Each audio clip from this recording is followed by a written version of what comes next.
Sledgelords back in the building, and as you can see, me and Danny have decided to take a political stance for once.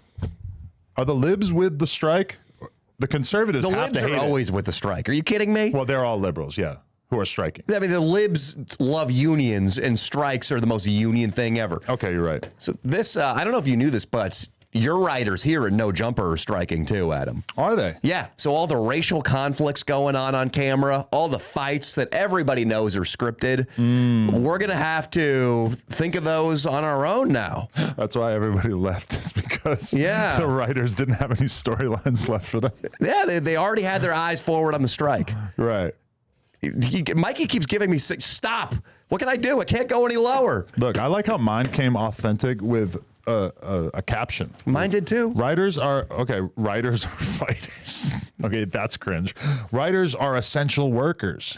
Writers keep us sane through everything. Hashtag WGA strong. So we stole these. I was filming. You did. Yeah, Adam and I just drove the car. Adam went out and punched out 2 WGA members and stole the signs. No, seriously, we were filming a bit for my YouTube channel, and we took these. I think whoever wrote these signs should probably not be employed as a writer. Right. That's what I was kind of thinking too. Like, writers are fighters. Like, I don't know. If you're really a writer, maybe you could spell writers WRIGHTERS. So that it like matches with fighters. Don't you think that would be like a cool thing? At least that would make it a little tongue in cheek. Yeah. And this is too sincere. This is, if you had a 3rd grade class write slogans for the writer's strike, this is what you would get. Yeah. And that's not saying anything good for the scribe who came up with this horse. I'm with you, man.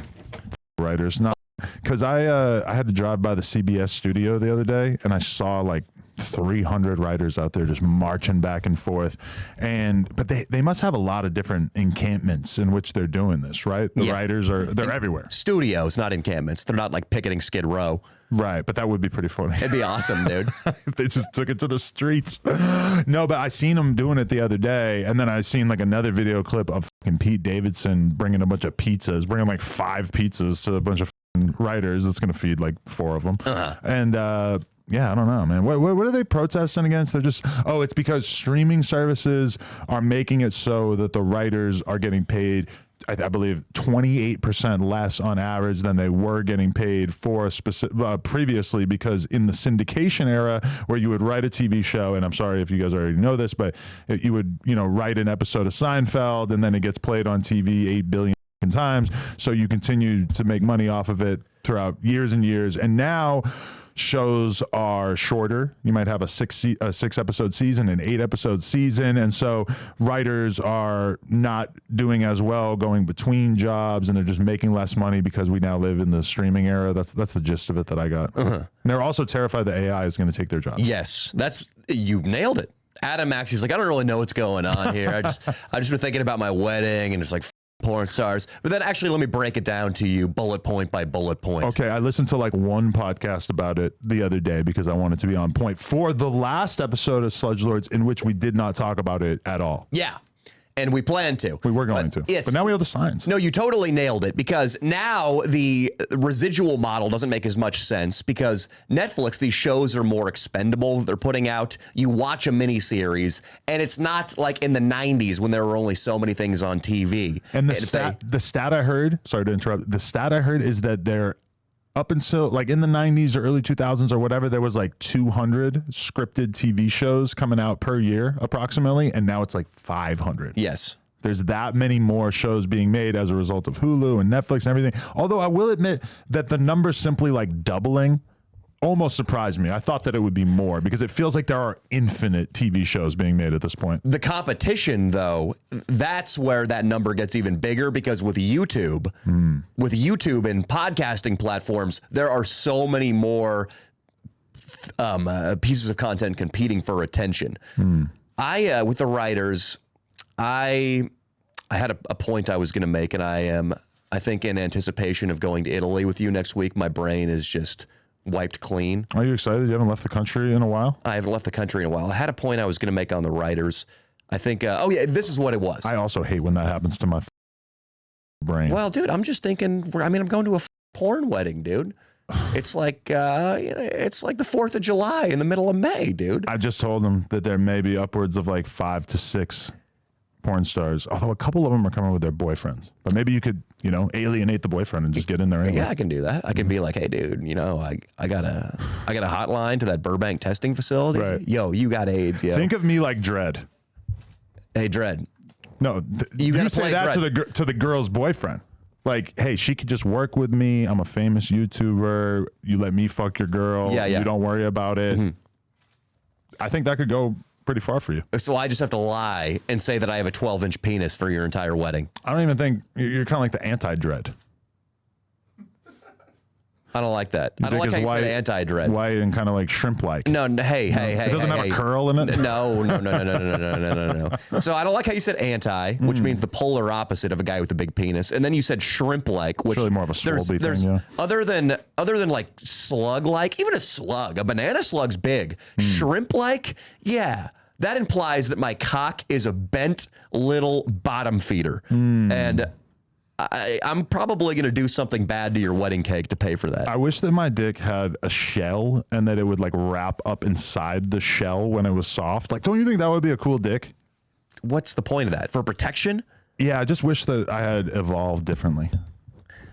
Well, we can't always get what we want, Adam 22. Yeah, you can't always get what you want, but sometimes, how's it go? You get what you need? Yeah, as Mick Jagger said. He was the one who said that, right? Are these fucking mic stands all wanky right now? A little bit. I just needed some more space. They're walky. I felt constricted. Hey, if you ever find yourself in the Bronx in some sort of housing project with a bunch of young drill rappers and you want to fit in, which I realize is not going to happen, all you got to do is say that everything is walky. And you're telling me that, and is that going to get me shot instantly? No, it's not like racist or offensive. No, it's like, oh, these signs are all walky. I seen the way you walked in here. You were moving walky. Is that referencing Milwaukee or walkie-talkies? Like walk is lean, but I don't think it comes from that, and it's definitely not wacky either. Because somebody help him with his mic since it's obviously just falling apart. Fuck!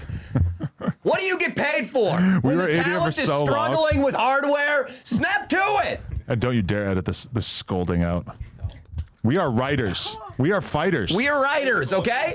We are fighters. We're WGA strong. What is Writers Guild of America? I'm this close to going on strike as a podcaster that you did zero to help, buddy. Look at this. When I was reading this, it occurred to me that we're lucky. The writers are lucky that they live in the age of computers and typing and not the age of like handwriting your shit. Because I mean, once again, dude. Yo, what the fuck? Please make it go up right here. Okay, and in general, it's like, think about it. Like, look at how long the part that is by him is. In comparison, like, it's not going to stay that way. Think physics. You have to have it moved. The fulcrum needs to be moved. Fulcrum. Okay. Why was this problematic? I like this. Yeah. What was wrong with that? Why was it considered better for it to be looping around like my fucking shriveled penis inside of a shell? Your shriveled shrimp penis. I think Hurley wants to justify his paycheck. I think that's what's going on here. He wants to like just think of new things to do all the time? Yeah, absolutely. And then also I called him that one time when he subtitled the N-word. Fully. Oh, I remember that. Yeah. And I mean, I was none too happy. And he claimed it was AI. He blamed it on AI. He's just like the writers. He's just like the writers who are picketing. And most of these writers have never even written the N-word. Pussies. Wouldn't you think? Pussies, dude. Is there like a special like writer plugin so you don't have to actually type the words? This is what I wanted to talk about the writers. I remember now. It's like, isn't it? As a guy who is an entrepreneur and has to change with the market and change with the trends and the platforms, how much sympathy do you have for people who say they are entitled to make a certain amount of money without changing what they do, without adjusting to market conditions or prevailing business things? The thing is that it's a constant negotiation about how much you're getting paid between you and your benefactors, the people that you're working for. And when you think about them, they have to come together as a union or as a group to be able to negotiate, because if you don't have, 15,000 of them all quitting at the same time, then you're going to have everybody negotiating independent of each other. And at that point, they have no leverage. So yeah. I would like to know what the betting market looks like for this and how likely it is that the Writers Guild of America going on strike is actually going to cause any real change in the way that they get paid, because that actually is part of the misunderstanding or the thing that they can't agree on, is that a service like Netflix, a service like Hulu, it seems like, oh, they must be raking in cash, right? It's not really the case. They're actually like not really bringing in anywhere near as much money as they used to bring in when it was like, oh, hey, you're going to pay us $60 a month for cable. That world doesn't really exist anymore. And so there's just not as much money going around as it would seem. But all of these companies are in competition with each other. Whereas if you're in Netflix, you don't really care about turning a profit in the short term because your mission, and that is changing because now that Netflix is kind of like seeing the ceiling of their growth, they're not as concerned with just, you know, bringing on new customers and not worrying about making money off of them. But it seems like most of the streaming services have kind of like hit their limit for how many customers they're going to potentially have. Yeah. And Netflix's stock is in the toilet. I mean, it's way, way down. So they have their own concerns. They're not eager to pay the writers whatever they want. And I mean, what we talk about starting a punk rock band, like why didn't the punkers get together and start a union and start picketing the record companies because hip hop was taken over? You're never going to be able to get that many like independent people to agree on something. I think like I'll compare it to like in the poker world, there's always like poker casinos or online poker sites or whatever that are doing fucked up shit. They'll charge super high rake on the hands to make it to the point where like a professional is not even able to really like earn money consistently, that kind of thing.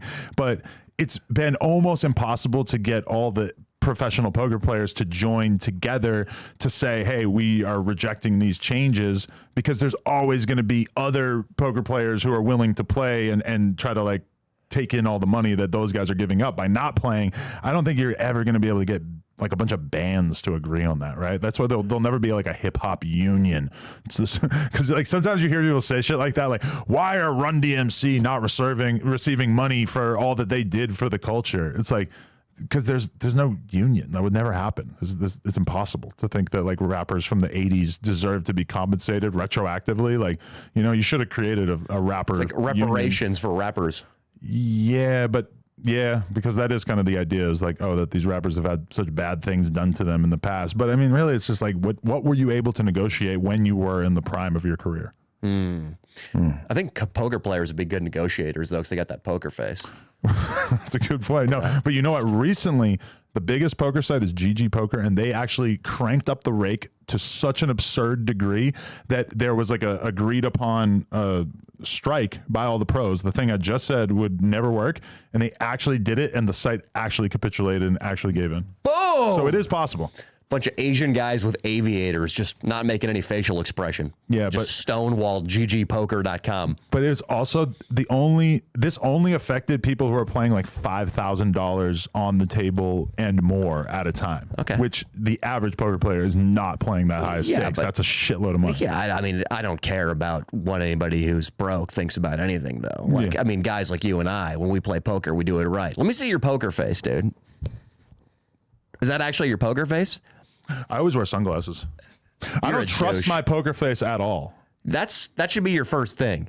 That should be like in jiu-jitsu, you learn how to break fall. You should have a poker face before you even touch a deck of cards. But I've played online for such a huge percentage of my life that whenever I am playing a hand in real life where there's a significant amount of money on the line or whatever, or I'm bluffing or anything like that, my heart is and I know people can see the veins in your neck, and like a really good player will just be able to stare you down and just be able to tell whether you're bullshitting or not. And I have no experience with that. So if I were to start playing in real life a lot, I would probably be wise to go and meet with one of these like body language coaches that exist in the poker world that can kind of help you arrive at a solution of how you're supposed to behave. Am I a complete peasant when I think that having a poker face would be really easy? I mean, it literally means you just don't do anything. Like having a poker face, just don't do anything and you have a good poker face. But picture every single fucking, your adrenaline is surging through your body so intensely, and you know, you have nothing and you're putting in a $10,000 bet. So you're risking a very significant amount of money. Significant to who? Me or you? Because 10 G's to me is fucking... Good point. But I mean, think about how intense that feels. Bro, I fucking went out and I smoked a spliff to the face on one of the breaks during the World Series of Poker. And then all of a sudden I get back in and I end up in like the classic poker situation where I'm all in. I have ace king and he has pocket queen. So he has a 55% chance to win. I have a 45% chance to win. It's basically a flip. Getting it all in like that that high, my fucking adrenaline was just pulse. I felt like I was living in this like fevered dream during this. It was so intense. You know what you should start doing is stuff that really raises your heart rate so you get used to it. Like you should try to smuggle a gun through security when you're getting on the plane this week. An overseas flight as well. Yeah, an international flight. You should try to bring some, you said there was a gentleman in the office who usually has Percocet. What drug did he usually have? Not in the office, just a guy I know. It's just a guy you know. Well, ask him for a Ziploc baggie and just put him up your ass. Wow. Put him up your ass and try to get through Italian customs this week. If you can do that successfully without betraying your guilt, you're going to be better on the table. Well, I got a hypothetical for you. Hit me. So the guy that I buy weed from, I bought some more weed the other day. You still buy weed from a guy? Yeah, I got a guy. What, you think I'm going to the store? Yeah. We're going to charge you like 4 times as much. I mean, okay, Mr. Philz Coffee delivered to you. $18 for 2 coffees delivered this morning. You are an asshole hypocrite. Is that bad? You get $18 coffees delivered, but it's, do you know you how with rich the do you think I delivery am? fee, with the tip, with everything, they're probably what, like $4 or $5 each. You think I'm a Rothschild? Think I got my weed delivered by a dispensary? Nah, I got a guy. Should I look it His up? name's Charles. He's got dreads. I want to know how much these cost individually now. They're so expensive. That is over $5 what you have right there. You know, you used to be a man of the people. You used to come in here with Starbucks. Well, actually, I have one of those too, yeah. Why do you have 2 Venti coffees? Well, one of the guys from the office was saying that he was going to Starbucks, and he was like, do you want a coffee? And I was like, well, this one's kind of getting close to the end. Yeah, these are $5 each. They're more than that. I love the way that they, no, they're $4.90 each here. So With tax, they're more than that. well, no, once you, but the thing is I'm pretty sure if you were to go into Philz, it would cost you a little bit less than the $4.90. But anyway, listen to this. This is Jacob's Wonderbar. That's what I get too. Is I it always really? get Jacob's Wonderbar. This is the Respect. description. Respect. Shout out Jacob. This is the description. I can tell you about Jacob. I asked Dark him. chocolate, smoke, and nuts. So it doesn't really tell you what it tastes like. It's more like hints. Like, yeah. It's like you're a wine taster and you're like, oh, I taste a little bit of like, you know, mildew. Yeah. I taste a little bit of black mold here. Yeah. That would probably not sell too many coffees or wines. That's the darker blend, which I get. Medium blends, we have the Filtered Soul, which is hazelnut flavor and chocolate. We have the Philharmonic, which is very clever. Cardamom, maple, and earth. And then we have What does earth taste like? yeah, earth, just dirt. Silken Splendor, which tastes like dark cocoa, citrus, and butterscotch. There are more, but I'm going to just leave you with that. I would just drop ecstasy as the second descriptor and just let people sort it. It tastes like ecstasy. You want to hear Buy something it, else bitch. about writers? Well, first, Jacob's Wonderbar is he's the son of the founder of Philz Coffee. Really? They made him CEO temporarily, and he left the post in disgrace. What was the disgrace? I don't know. They wouldn't tell me. They wouldn't tell you, but they. I asked one of the checkout people who was like a trans BIPOC person because that's how you get hired at Philz Coffee. Really? Yeah. Dude, that would be so cool if you got a job there for a little while. I'd have to change my gender. Danny, what's wrong? I want a more interactive experience while I'm jerking off. Really? Yeah. Well, today's sponsor sounds perfect for you. What is it? Have you ever felt like you needed a little something extra in your life? Maybe you're feeling a bit adventurous or you just want to spice things up a bit. Well, I've got news for you, Danny. Introducing the hottest cam website around, the one and only Jerkmate. Jerkmates. Jerkmate. And you're sure it's the hottest? Because that's all I want. Listen, I'm a pretty good judge of hotness. Yeah, you are. And I'm telling you, it's hot. Now, I know what you're thinking. Why on earth would I want to use a cam website? Well, let me tell you, Jerkmate is not your ordinary cam website. We've got everything you need to take your online experience to the next level. I'm going to come even harder, you mean? Way harder.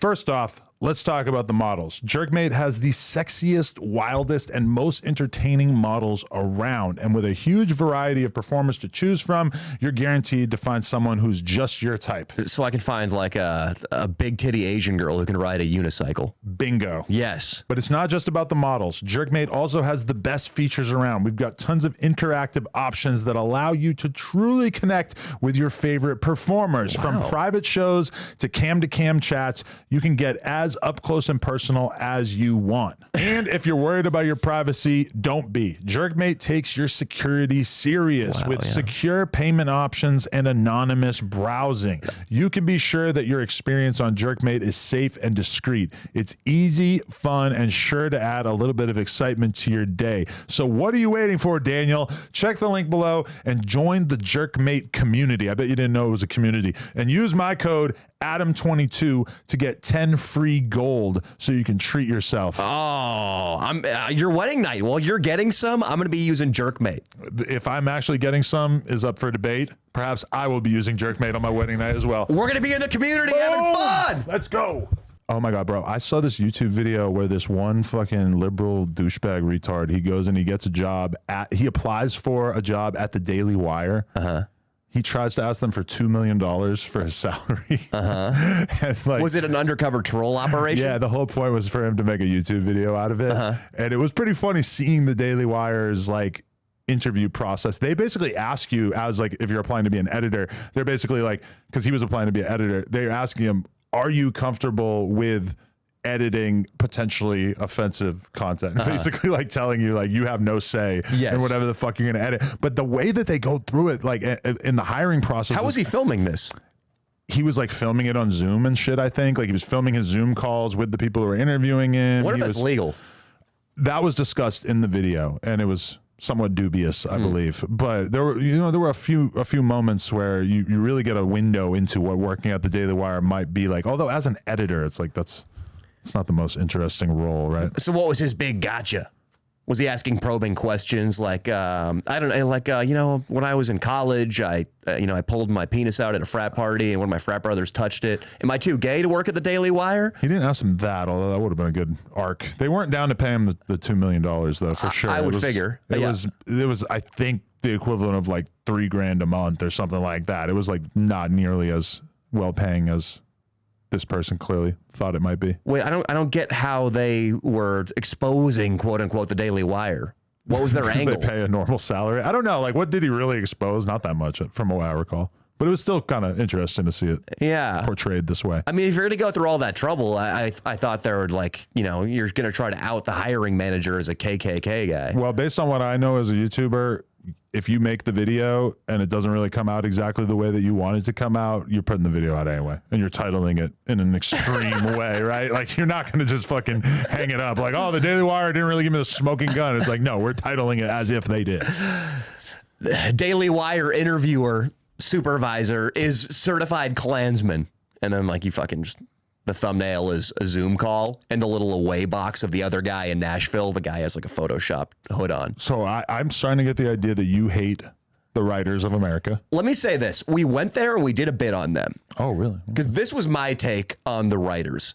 And it's not actually what I believe. It was just kind of an extreme take, just like this person who interviewed at the Daily Wire had an extreme take. And it was that, what are the writers doing these days? They're either writing superhero movies, they're writing docu-series on serial killers, and they just, when they do one, you go from John Wayne Gacy to the Hillside Strangler to Jeffrey Dahmer to Ed Gein. I'm picturing these being like the late night show writers and the guys who are writing jokes for like sitcom style shows and like whatever replaced 30 Rock and shit. Like, I haven't watched TV in so long that most of this is kind of lost on me. Remember that clip I sent you last week? The SNL clip? Oh my God, that made me so upset. Describe what happened in that clip. Basically, they allowed a trans person to come out and like make some jokes, but it was actually like the least fucking funny thing in the history of the written word. It was so bad. I want to find the title so at least we could tell the people what they need to look up. It's Molly Kearney. There it is. Trans Right. So what happens is, I don't even know if she's trans. She is a woman who was... Gotta be. She was formerly lesbian. She's a woman. And she just declared she's non-binary, which, like, okay, I mean, I don't want to be the guy who... Means nothing. Non-binary is the easiest thing to declare. Mikey's non-binary. Sydney's non-binary. Right. We're both non-binary. And what they do is they lower her down on this apparatus. And she basically just looks into the camera and delivers a sincere lecture on children's gender-affirming healthcare and how various states are attacking it. Whether or not you agree with what she's saying, the way in which she said it is without art, certainly without humor, Oh, yeah. which is like breaking the cardinal rule of television, which is supposed to be an artistic medium, or SNL, which is supposed to be a comedic forum. There needs to be jokes, and then we'll accept it. But this was just, she's basically just a mouthpiece for the current White House. Right. That's what's happening. And nobody had the balls on the SNL staff, because you can imagine that there's a shitload of rewrites on every single skit that they do, and that they're really trying to figure out what works and what doesn't work. This was like one of the lamest, most unfunny things I've ever seen. And I never thought that I would be coming on a podcast and talking about how unfunny SNL is, because I thought that it was generally like extremely unfunny since high school, I guess. Like, you know, coming of age, by the time you're like 15 or 16, it feels like SNL has usually kind of floated outside your realm of what you think is funny. But that clip was deeply upsetting and really kind of made me feel like I need to watch SNL every week. Because the rage that is filling my body and my heart, this is not something that I want to lose connection with. This is something I want to feel on a regular basis. It's like adrenaline just really pumping through my veins. I can feel myself getting stronger like the Hulk while watching it, because it was so upsetting. Use that fucking adrenaline and go play poker and betray your good hands. And do this. Not do all. Yeah, except your throat veins.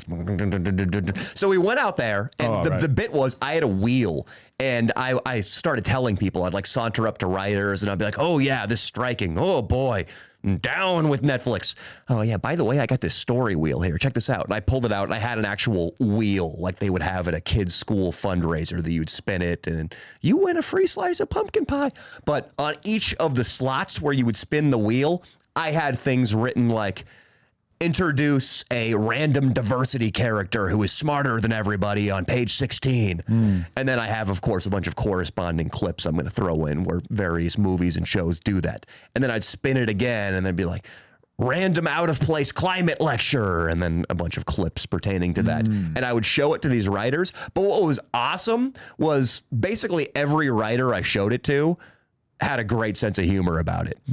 Old guys, young guys, women, a bunch of women writers. I was basically telling them, like, you guys are hacks who just throw ideology into all of your shows now. And they were just like, yeah, it's kind of true. That's funny. They're probably making like 200 grand a year, and they're just feeling good as fuck about the fact that they're making so much money. Because I feel like they probably write funny jokes, and then at some point some editor like kind of tears them apart and makes them like inclusive to trans people, and that sort of just like rips apart like any kind of humor. But I would imagine that these writers probably don't even like follow up to watch the actual shows to see what their jokes turn into. They're just sort of involved in that early planning process. I don't know. It's like if you work at fast food, I mean, how committed are you to like the saltiness of the fries? Like, you're just not going to care. There's no incentive for you to like make sure that they're perfect. You wouldn't, if you worked at a fast food restaurant, pull out some binoculars and watch the fat ass in the parking lot in his minivan, like stuffing the Big Mac into his face, and you wouldn't be like, oh yeah, salty goodness, 2 buns. 2 For sure, patties. if I worked in fast food, I'd be masturbating all the time.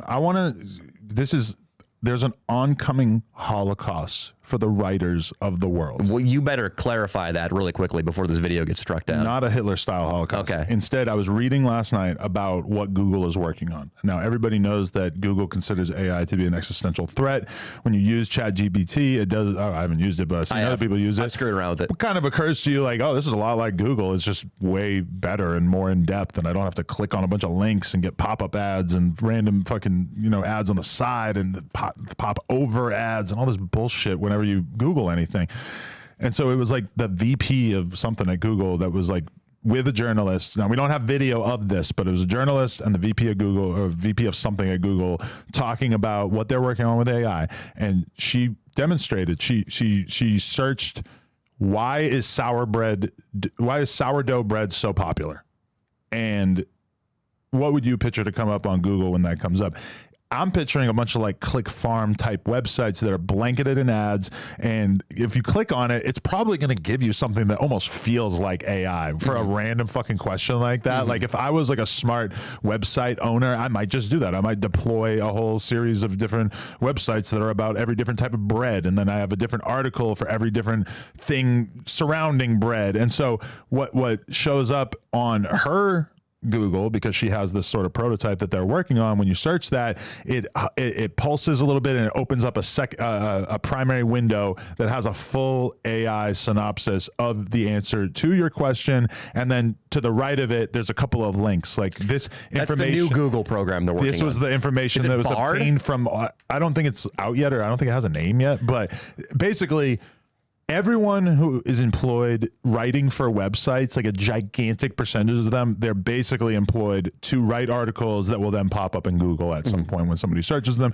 AI is already a huge threat to that. Yeah. Once Google does that, you're presumably going to see traffic to sites like VICE, BuzzFeed, whoever, that are trying to sort of cash in on this sort of Google-based traffic. You're going to see them so fucked. And I predict, probably tens of thousands of layoffs of the creative class. And like, these are all people that went to college for many, many years to get these sort of jobs. And they're all fucked. It's going to be bad. SEO writers are already fucking done. The good news is, for right now at least, I think in the future, and the guy who runs ChatGPT, the OpenAI CEO, I actually did listen to his whole interview on Lex Friedman. He's like a UBI guy, a universal basic income, which tells you that, his mindset is that AI is going to take everybody's job and we just have to pay people to be unemployed pretty soon. But I have screwed around with AI. I was telling Mikey earlier, I punched in, write a Danny Mullen YouTube video style script.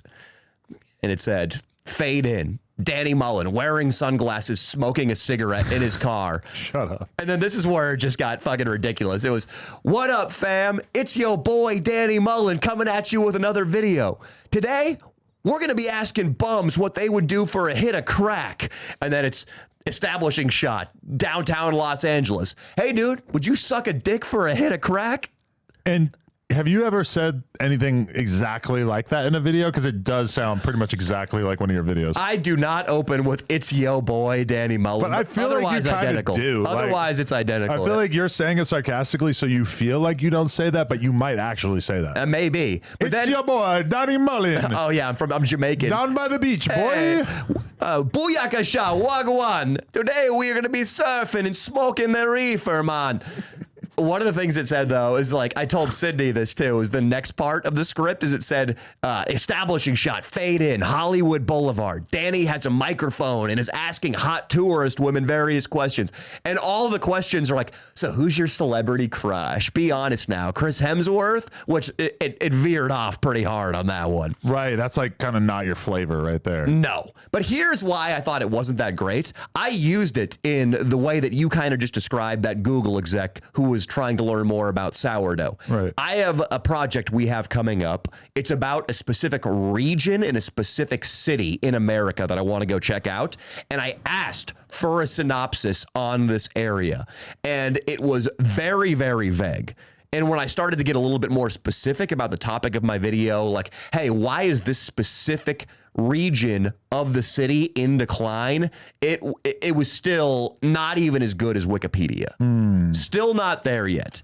Interesting. But you got to feel like if the information is online, then it's almost just a matter of time until it figures out how to spit that answer out. Whereas, have you ever taken a second to think, what can I write about, or what can I make a video about that the AI couldn't make a video about? It's like, most of my opinions or things that I can think of to talk about are things that probably have been covered by smarter people who could then be sort of like sucked into the AI and put out that way, right? I guess as far as me, I don't think, maybe Elon Musk's Optimus robots are going to be able to fucking just walk around the United States filming Danny Mullen style YouTube videos. But I think you and I are pretty, if our jobs get taken by AI, then everybody's fucked, right? Everybody's fucked, dude. Because all the people who don't have like creative jobs, exactly, they're really fucked. Trev, who used to work here, he told me that at one point he was actually using ChatGPT to come up with YouTube video titles. Hey, suggest 10 YouTube video titles for this. Smart. It's not like they're necessarily going to nail it, but if you have 10 right in front of you, you could probably like modify one of them, and maybe it would be something that you weren't thinking of in the first place. The other day I was writing my vows for the wedding, which we are going to this week. It's probably already taking place by the time you vow to have me in the marital bedroom when you consummate the relationship. I vow to fuck Danny Mullins in front of a customs officer at the airport. Yeah, but I'm snitch on you for the pills up your ass if you do.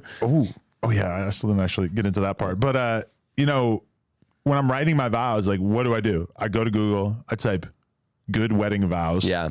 And then I read other people's wedding vows, and that stimulates my brain to be like, oh, I want to say something like that. I'm not going to copy them exactly, although I could for sure. Make this a little less gay. Yeah. And I was just, you know, like just reading them and like kind of using them as inspiration for me to do this. And that did occur to me partway through. It's like, I could have thrown this same idea into ChatGPT and probably got wedding vows that were way better than whatever I wrote. Now, less personalized, but you know, it's only like one rewrite waiting for you to get in there and sort of make it a little bit more personalized, and boom, you're in business. Yeah. And what you said with Trev too, like so genius. Like that's a great one. I'm going to start doing that because I mean, it'll be like, oh, you know, I wasn't thinking of that one. That's great. Again, I'm going to modify it. And that's what the writers, to get back to this, are worried about, is not that AI is going to churn out a script on par with one of the finer episodes of Mad Men, but maybe if they want to write a show about the paratroopers in the D-Day Normandy invasion. I love when you hit us with an advanced history reference like that, for sure. Well, the problem is, I guess Band of Brothers already did that. Never mind. Maybe they want to write a fucking story about a battle in Virginia during the Civil War. Starting from scratch, you could do worse than being like, hey, ChatGPT, write a story about the Battle of Vicksburg in fucking 18 whenever. Yeah, and if I have modify it. If I have a YouTube video in front of me, and you know, we all come up with titles. Some of us, it seems like we come up with good titles. Sometimes you know what it's like when you're sitting there struggling for a title because it's either there's too many words that you want to fit into the title, but you know in your head that shorter titles a lot of times do well. Yeah. And so you're just sort of doing this battle in your head. It's almost like to use ChatGPT to come up with 10 extra titles for you to consider, it would just be like ridiculously stupid to not do it. Yeah. When I think about what, like, you know, a 18-year-old is going to be like, by the time my kid is 18, I think when she has to make that kind of decision for like a project in school or something, that's the kind of thing that's going to come to her immediately. And I feel like I know how to use technology and use my phone and etc. And sometimes, like, Lena's assistant the other day was like 25. She just like was searching for a photo on her phone, and I just see her type the city into her photo album. And I didn't know you could do that. And I felt like a fucking idiot in that moment. I'm like, oh my God, I could have saved so much time throughout my life, you know, past couple of years that's been available by being able to do that instead of, you know, I'll go through by date. I'll scroll all the way back to, you know, March 2020 to find something. But you're looking for like a dick pic you took where your dick was full torque. Like, fuck, that was in March, right? I got to go find that one. Yeah, I don't have many dick pics. I got to send that too. I was never really a dick pic sender. Yeah, there's not a lot of mystery surrounding your penis. So, well, but I'm talking about way before that. Somehow I felt like I didn't want to put my penis out there because I thought something bad would happen as a result. Yeah, well, that's really held strong. Yeah, no, I changed my ways. You did. Yeah. Are you gonna play? I mean, this is gonna be your wedding. I'm imagining it's gonna be fairly unconventional. Are you gonna like fucking flop your dick out when you're coming down the aisle or anything? Yeah, no.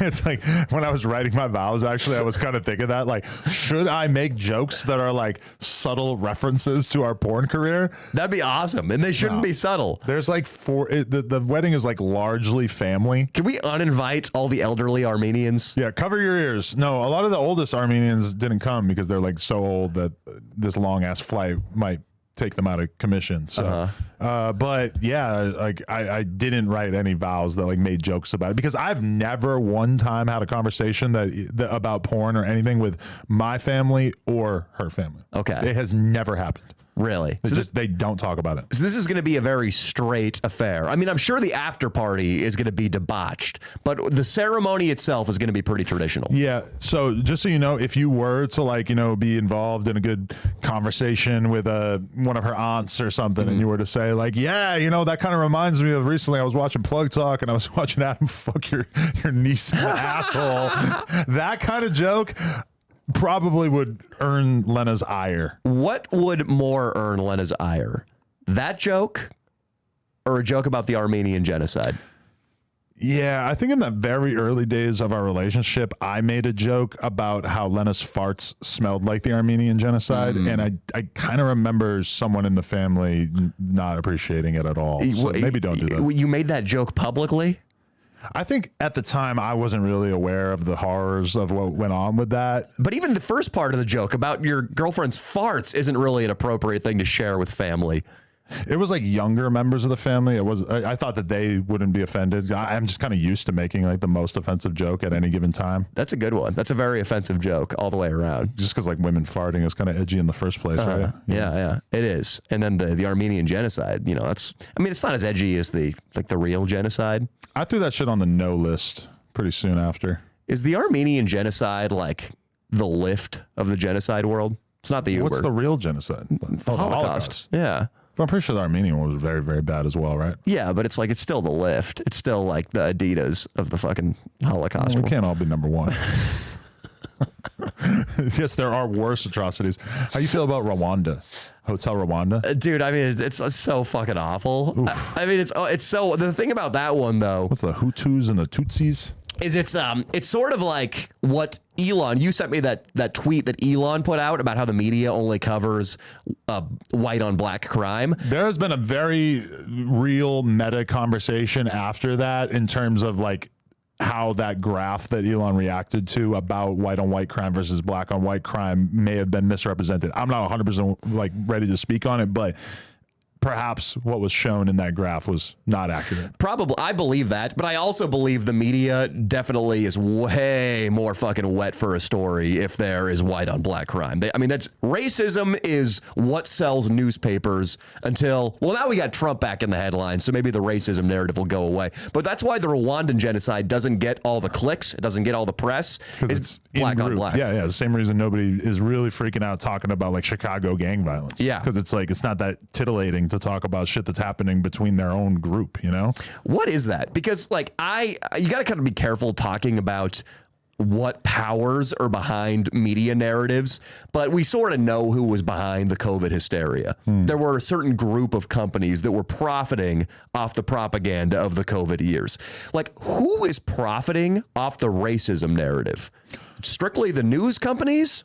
Or who else is getting rich off this? Well, the thing that comes to mind, what's his name? Jordan Neely, the young Michael Jackson impersonator who got killed on the subway.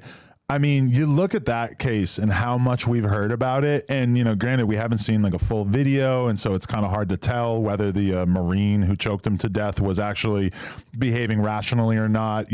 When you look at the behavior of a lot of other people on the subway, including a bunch of people of color, it would kind of seem that everybody else on the subway felt as if he was doing something rational by choking this guy out. Now, it's hard for me to imagine that he actually had to deploy that level of force. You, as somebody who's trained in jiu-jitsu, don't you think that in that situation you would probably have been able to restrain him without killing him? Yes. Right. The move would have been to apply the choke for a little bit, then let it go. Right. And just let him know, hey, I'm the boss here. You need to settle down until the cops come. Right. If he keeps resisting, a little more choke pressure. But then again, I am pretty comfortable with those chokeholds. He might have felt that if he didn't squeeze, the guy would have escaped, turned around and beat the shit out of him, the Marine.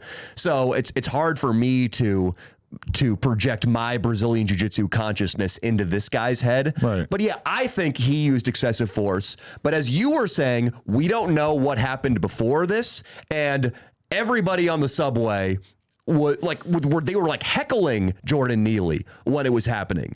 Like other black people were calling Jordan Neely like the N-word and like talking shit to him when it was happening. Did you see that? I didn't see the N-word thing in particular, but the guy was a Marine. Mm-hmm. So you would assume that he does have some decent amount of, training in this regard and everything. I don't see why he had to die, but you do kind of have every reason to believe that if anybody was capable of being, such a monster in this moment that they deserve to be put in a chokehold for many, many minutes. Mm-hmm. This guy had like 45 arrests. One of them was for dragging a 7-year-old girl down the street. I believe he punched like a 60-something-year-old woman in the face. Mm-hmm. Obviously, the people on the train didn't know that, but it does kind of make you feel like this person probably was not acting rationally in the moment. The only reason why I bring that up is because that clip, you've seen everybody from AOC to whoever using it as an example of look at how bad racism is in this country. We have absolutely no reason to believe that this Marine who choked him out is racist in any way, aside from the fact that he happens to be white and this guy happens to be black. And, you know, this has just caused tons of people to pull up like other clips that have maybe gone viral over the last couple of years. I think it was in Louisiana. I forget exactly what city it was, but it was basically a clip of a black homeless person struggling with a gun, struggling to load it, and there's a white homeless person, looks like a homeless person at least, sitting on the curb, and he basically like loads the gun and then just walks up and fucking blams this guy in the head right in front of like a whole restaurant full of people that are hanging out there and stuff. And it's kind of like best meal of their lives. If we're best entertainment, yeah. If we're just talking, do we have to tip extra for that? Dinner and a movie. If what we're really concerned about is human cruelty, then why does one video deserve to be treated like, you know, this thing that we all have to pay attention to, and one video is not? Like, they're both, one, if anything, is a lot more innocuous. We don't really know what happened with the Michael Jackson impersonator situation. And I mean, there's a million different situations like this. I think people, whether it's a good thing or a bad thing is kind of up to debate, but, you know, it's hard to imagine, like, remember the level of rage that America, like so many Americans felt from the George Floyd video? It's almost hard to imagine that many people being that convinced from just one video at this point, especially when you aren't ever going to be able to view the real context, because we are so used to the idea that we're being misled by the you know, by this content itself and by the media's interpretation of it, right? I hope people realize that we're being misled. I hope we've been fed enough bullshit now. I wonder, like, problem is that we don't know what isn't bullshit, you know? So if you were to watch a video that really was the most horrific, horrible thing on earth and it was just case closed, it's almost like Americans are so jaded to this that we wouldn't know how to react. I don't know.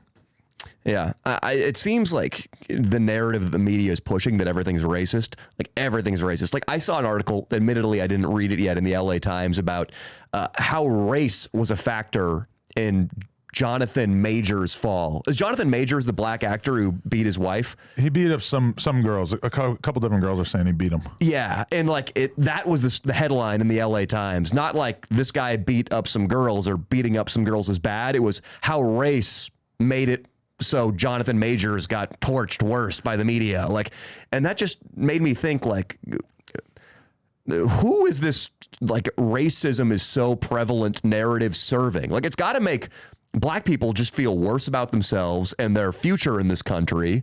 It's got to make white people just feel guilty and kind of icky, like they're walking on eggshells. Because to me, I can think of tons of white celebrities who've had their careers absolutely destroyed over accusations that are way less intense than what they're saying about Jonathan Majors, you know? Yeah. And keep in mind, this is a guy who, black or white, he's been sort of hoisted up into like some of the most prestigious roles that you could possibly get as an actor, which is why this stands out, that his fall from grace is kind of so dramatic. Yeah. But I mean, let's be real, like, white people are not being given a pass in these sort of situations. If I had to be totally honest, I think that when it comes to like abuse and getting canceled from Hollywood, it seems like it's a pretty level playing field. Oh, basically, absolutely. anyone who does anything, you're fucked and you're never getting hired again. Yeah. I mean, absolutely. I mean, it's been so long since Me Too, the specific examples are a little bit clouded, but I mean, fucking Louis C.K., I mean, jerking off in front of a chick across the room is, in my mind, not as bad as punching a chick directly in the face. No, yeah. Definitely weird. Definitely like something that we should be discouraging, is like, you know, jerking off in front of random female comics. But there's a comic at one of the open mics I go to sometimes who she kind of like runs the open mic. He jerked off in front of her, and I sort of like revere her more. Really? Have you ever mentioned it to her? No, I haven't crossed that line, but Could be I do. Some good small talk. Is that weird that like I respect her more as a person because the great Louis C.K. masturbated in her eye line? I mean, it's like finding out that somebody's been to France. It's like, yeah, you've lived quite a bit. Or like, you know, if you find out that someone got shot, maybe is a better example. That is good. If you find out that someone has been shot, that really kind of like colors your impression of them, because it's like, oh fuck, like you've lived a real life. You've really done some stuff. Yeah. It's like, you know. Yeah, I see the way that gets a lot of respect, like at least within hip hop. If you did a year in jail, yeah, that's pretty, like, you know, people are gonna take that and summarize from that you've been through a lot in your life and that use a real one and et cetera, right? Use a real one. Use a real one. Yeah, it would be like somebody who I don't know was at the country festival when the Mandalay Bay shooting happened. You're just like, yeah, you were fucking there when stuff went down. Yeah, and that's why I always think of this girl back in the day who I fucked, and thank you. I was probably, thank you for putting that out there. Yeah. Me and a bunch of my homies fucked her. Let's be honest, but it was like I was maybe 25 in New York City, and this girl, we really thought that she was like a real bitch because she told us that she was there during 9/11. Then I find out that the girl is from Poughkeepsie. It's like an hour and a half away. It's like, no, you weren't anywhere near there. It might be an hour away. I forget. But either way, she's just totally lying. Like there's a guy, there's a famous a comedian. Yes. He was on The League. Yes. Which I used to watch that show. It was a pretty good show. But then I found out at a certain point, like he was not actually there and he claimed that he was there. This girl was doing the same thing to me. She was fucking dudes from hardcore bands in the bathroom at bars and stuff. And I feel like at least some of that dick was given to her under the assumption that she was there and that she actually locked eyes with Mohammed Atta or whatever. And through an office window before the 747 plowed through her desk. But just imagine that, because that was the other thing too, is that when I was doing the math in my head, I was like, oh, so you were definitely in high school on 9/11? So like, why the fuck would you have ever been living in New York City on your own? Or what? She worked at the Jamba Juice in the food court. It's fucking in Poughkeepsie, yeah. Not anywhere near this shit. You know, I think both the people, that comedic actor, can you look him up, Sydney, if you have control of the computer? I think him, because he got like rich off it. I mean, he had a great career, but also this girl, they should have to like go on trial in Mecca and maybe get their hand cut off by a guy with a curvy sword. I would respect that. What's the curvy sword called? In Islamic Scimitar? Yeah. It's got. Like that. There's so many names for swords. Sydney, this is not what we're talking about. Search actor who lied about comedian. Ask ChatGPT. Mikey's on hard drugs as well. You're going to be fired for Google's Bard very soon, Sydney, if you don't get your Googling down. Who is Stephen? Oh, Stephen Rodriguez? I don't think so. Razizi sounds right.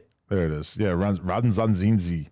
He lied about working in the South Tower on the World Trade Center at Merrill Lynch on the 54th floor during the September 11 attacks, and he described his experience escaping death. He said that the events inspired him to move to Los Angeles and pursue stand-up comedy. You gotta love the specificity, dude. I watched 3,000 people died, so I really wanted to move to LA, get the fuck away from the World Trade Center, and write some jokes for a living. You know, can we Google Merrill Lynch 54th floor? I want to know if that's where the plane hit. Because like, I want to know what his logic was and like if there was a certain floor that gave him the most cred. Yeah, which floor of the plane hit, Sydney? Perfect. If I recall correctly, it wasn't the 54th. It had to be way higher than that. What floor did the plane hit 9/11? It was the top, right? It was like the very tip top. It was in the top 2/3. It's not coming up. Nobody has ever Googled this before. She did spell plane wrong, but then it fixed itself. So that's good. I feel like we should ask ChatGPT. I don't think there's like a clear Google. ChatGPT is going to give us some bullshit government answer. And don't you have to pay like $10 a month or something? I think so. Eventually, like maybe $20 a month. Yeah. But ChatGPT won't tell us about Tower 7. It won't tell us about the detonations beneath the. It's kind of weird because ChatGPT and AI are like the new MetaVerse, the new NFT. 2022 was all about MetaVerse. 2021 was like NFTs. It seems like AI is more real, though, wouldn't you say? Yeah, and I agree. Because we can all talk about ways to use it that actually make sense to our stupid brains, whereas the NFT thing never really made a lot of sense to almost everyone. You had to really kind of stretch your brain to imagine uses for it. And the metaverse was sort of like, all right, I'm sort of following you, so we're going to have like conferences, but we're going to like feel like we're there. But it's really just Zoom is what you're telling me. Yeah. But it's going to be like at one of those movie theaters where they shoot air at my face if a T-Rex runs by. Like, is that what you're telling me? Which is more functional than a bunny drawing that costs $150,000, but it's still not as functional as AI. But like my entire life since I was in elementary school, people were trying to convince me that at one point I was going to strap something onto my face and that I was going to basically like be part of a video game or an alternate world or whatever inside of this thing, and that was the future of technology. Nintendo had something called the Virtual Boy at a certain point. I remember I played it. I played tennis with the Virtual Boy. It was red and black. Yep. Which, I mean, that really was disgusting. Yeah, Like, it was bad. It just looked gross. Like white on black would have been way better, like color wise. It would have at least had some contrast to it, don't you think? Yeah, it'd be good for headlines in the LA Times. There you go. But I don't know. The Virtual Boy I never could get behind. And it went, like, my girl got me an Oculus for my birthday, I think, a couple years ago. Not happening, huh? I never took it out the box. Yeah. Yeah, it's just that's so I'm such a fucking tard, dude. I watched the Gary V. Mark Zuckerberg interview on Gary V's YouTube channel, and the next Gary thing, interviewed Mark. yes, Okay. and they were talking about the metaverse, and I come out of the bedroom. The metaverse is the future. It's taking over. I'm going to divert all my money from the S&P 500 to Facebook stock. Right. I do that, and of course, the stock crashes by like 75% the next week. Really? And then they're trying to turn out this fucking Oculus, and there's like ads of like you fighting Darth Vader, and I just wanted to kill myself, of course. And I'm like, oh my God, I've lost all my money on this. How much money did you lose? I'm exaggerating. It wasn't that much money. It was like $3,000. But then what happened is they started using AI to better target ads on Instagram and Facebook, and the stocks had one of the most dramatic recoveries of any stock ever. Really? So Papa got his money back. See, yeah, because I remember that. I was making fun of the Facebook stock because of the metaverse thing, and then Destiny was like, I don't know about that. I have a lot of Facebook stock, and it's doing really fucking good right now. Yeah. And I never actually looked into why he was saying that, but that makes sense. I dropped $500, which in stock terms is not that much money, at the very, very bottom. And just that little $500 investment basically made all my money back now after putting like $3,000 into Facebook. Oh, that's nice. Yeah. So what I'm saying is gamble wildly on what you think is the future, kids. Right. Whatever you think is good, just dump all of your money into it. I almost bought a lot of Bitcoin at like 60,000. Yeah. Which is like now is just like, fuck, I'm so glad that I didn't do that. Because at that time, I forget why. I was like doing some kind of transaction where I was like, maybe I was going to take money out of something else. Oh, I'll just put it all in Bitcoin. But it was when Bitcoin was like really high. And people were telling it's going to hit 100,000 by Christmas. Yeah. It's going to hit 100,000. Those are fun days, pandemic days. Yeah. Everything was inflated. Do you have a memory of your YouTube views going up significantly during the pandemic? Pandemic was 2020. The fall of 2020, I definitely had a big surge in views. The summer and fall of 2020, yes. I think everybody did to a certain extent. I have memories of around that time period seeing like, you know, doing our regular live show and like looking over and seeing like 18,000 people watching and being like, whoa, like not able to see the forest from the trees and realize like, oh no, everybody's home. And that's why it's not like you just became way more popular. There's just way more people around who are able to view this shit. And yeah, I didn't get that at the time. And I have a friend who ran a bike shop, and the reason why he doesn't have the bike shop anymore is because he ordered a fuckload of product during the worst parts of the pandemic, because riding bikes became a lot more popular during the pandemic when nobody else could do anything. And so, yeah, that basically was the thing that screwed him. He just spent all his money buying shit that he couldn't sell. Because he has a ton of inventory now. Yeah, and that's just like so many people, when I think about it, kind of ended up like there was a lot of shit that we were putting out at the time that maybe wasn't that great and wouldn't have done that great during other eras. But because people had so much free time, they were able to really tap in. I don't know. Yeah. Yeah. We had the best job probably for the pandemic. Like, unless you work at Google or have stock options at Google, I mean, that probably would have been a better job than what we do during the pandemic. But otherwise, we didn't get shut down. We could keep doing our thing, and there were more people at home to watch. Now you can feel the economy starting to tighten its collective belt with ad revenues, for instance. That industry is just down across the board from what I've heard and what I've seen too. I've had a lot of conversations with other YouTube creators that are kind of like, so your revenue down this year? I'm Yeah. like, yeah, definitely down. They're like, yeah. Me too. Yeah. Yeah. This year it's been like last year was my biggest year ever. Really? And this year I've had to like fight pretty hard to like maintain views and to maintain money. See, that's interesting. Yeah. Cause last year probably was definitely was my best year ever. And then this year, even before the firings and the, you know, people leaving and stuff, was already like pretty clear signs that was not going to be the case this year. And especially, bro, our Facebook has been down for like 4, 5, 6 months at this point. Down, like not on the platform anymore, or down like no distribution. Can't put anything on it. And if you do post anything, well, you can post, but it just won't get seen by anybody. We're in the process right now of getting back into Facebook's good graces, which is supposed to be triggered to start up at some point in the near future. Do you realize that we got a strike and we can't post on YouTube for a week? No. And that when you are banned on one channel, you can't post on your other channels either. How do they know? That's what I'm saying. Like, and what is the definition of ban evasion? What? Because the thing that actually, you've seen it, I haven't seen it. We filmed a reaction video last week where you and a few of the other guys that got a strike, reacted to a bunch of shit. It didn't come out. One of the guys uploaded it on unlisted. They submitted for review. There was a clip in it that was something with like a woman masturbating in public, and you guys were reacting to it or something, but it was all blurred. It was like you couldn't see anything. I'm glad that was the thing that got us in trouble and not us fat shaming a certain individual in it, because all the fat shaming jokes were mine. That's a good point. And I actually told them before you guys reacted to that clip, and you're talking about Gorgoth the Destroyer, right? When I told them, I'm like, hey, be careful with what Danny and them say about this person, because I don't want the video to come off too hate speechy. Yes. Because it was a trans overweight person. Yes. Who, I mean, basically opened themselves up to all that ridicule by going on that podcast. But what was it the masturbating homeless woman? Because it should have said that in the strike. We don't know. Yeah. Well, I got information from YouTube that said that was, in fact, the thing. It didn't come out. I don't know if I would have regarded it as something that this should be removed from the video when I saw it. I never even got a chance to see it. I have to watch it at some point in the near future, but that's what got us. Are you going to masturbate to the masturbating bum? I got to see it. I don't know how attractive they are. But if they are above like a 3 or 4, I think the answer is going to be yes. Would you accept oral sex from Gorgoth the Destroyer? AKA the chick from whatever?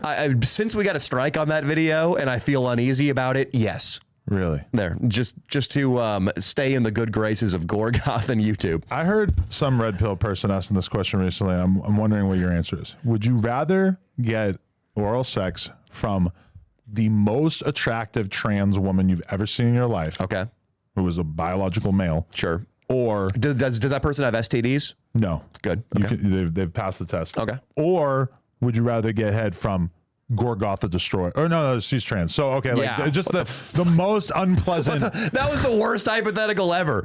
Would you rather get head from the hottest person in this group or the verified ugliest? Okay. Picture like a 600-pound cis woman. Sure. The most repulsive thing you've ever seen versus, I'm not going to lie, I've seen some trans people with a cracking BBL, boob job, all the face, hormones pumping through their body. It's not looking too bad at all. For me, I think I'm going with the trans one. I am going to go at least sober. I can only speak for sober Danny right now. I am going to have to go with overweight cis woman. You really think? Because if you get blown by a trans woman, not that there's anything wrong with that, but I, a man who's never done that before, I have to start having conversations with myself. Like, boy, buddy, well, you've done it. You've gotten your dick sucked by somebody who was formerly a man. Well, you're just that kind of guy now. Whereas it's sort of like if I started doing acid for the first time. Like, I am now a guy who has done acid and I have to face that new reality. I have a busy schedule. I'm not prepared to face any new realities. So I'm going to stick to my comfort zone and just get blown by an obese woman. Gorgoth. Gorgoth. No, that's not Gorgoth. You're right. You're having a really hard time. Gorgoth, I mean, that's a compliment. I'm so attracted to trans people that it's like kind of hard for me to remember who's who. Sure. I don't know. To me, it's like at a certain point when you're talking about, okay, the woman, the cis woman, is in a wheelchair, 600 pounds. One of her legs has been cut off at the knee, and there's been no attempt made by the doctor to suture it or to do anything to it. Is it festering, Adam? The wound is festering. Okay. There are flies around the body of this cis woman. There are no, because maggots. I'm trying to like avoid a scenario in which you could think that you might actually get the diseases that this person has. Okay. But like, I'm just trying to make it like as gross as possible. Okay. So it smells like death. It smells like the line outside the soup kitchen. Or what I would imagine that's like. I remember volunteering at the soup kitchen when I was like 15 and it smelled like really, really, really bad. But you can guarantee me that I'm not going to contract any disease while receiving this blowjob. I can guarantee you that. I would still take it from the... Do I have to come? Because if at some point I have to come, I might be physically unable to if I can smell rotted flesh. I don't think you necessarily have to come. I just think you have to bash your pelvis into this person's mouth for like a half hour. Okay, so if you don't come, a half that's an hour? on you. A half hour? Yeah. I thought this was a blowjob, not a marathon face fucking. No, you got to say hard or at least have your dick making contact with the cis person for a half hour. So I have to, whichever comes first, a half hour or my climax. That's how this is set up. Yeah, okay, yeah. Oh, fuck. Damn. Imagine just dragging your limp dick across this person's lips. I mean, so now what we're talking about is if video emerges of me just jackhammering a one-legged wheelchaired obese woman's face, I might get canceled for that. Whereas on the flip side, the opposite of cancellation is what's going to happen is if I get blown by a trans girl. Right. You might be accepted into some social groups that you're not currently, well, but you're going to have to really control the jokes that you make about it.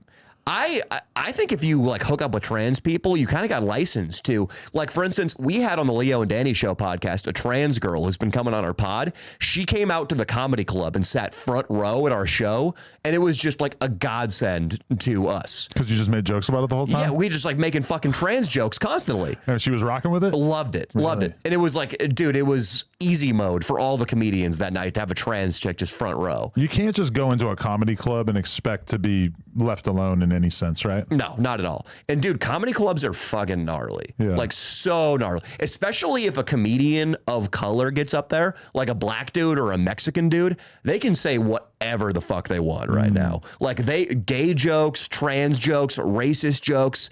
Like even white comedians can go pretty hard on stage. It's just sort of accepted. But dude, if you are like a protected minority, you can say anything now. Really? Which is pretty dope. It's fun. That is dope. I have a really strong memory of going to see Andrew Schultz doing comedy in a club in probably 2017 in New York City. We were just like hanging out with him and went to his comedy show.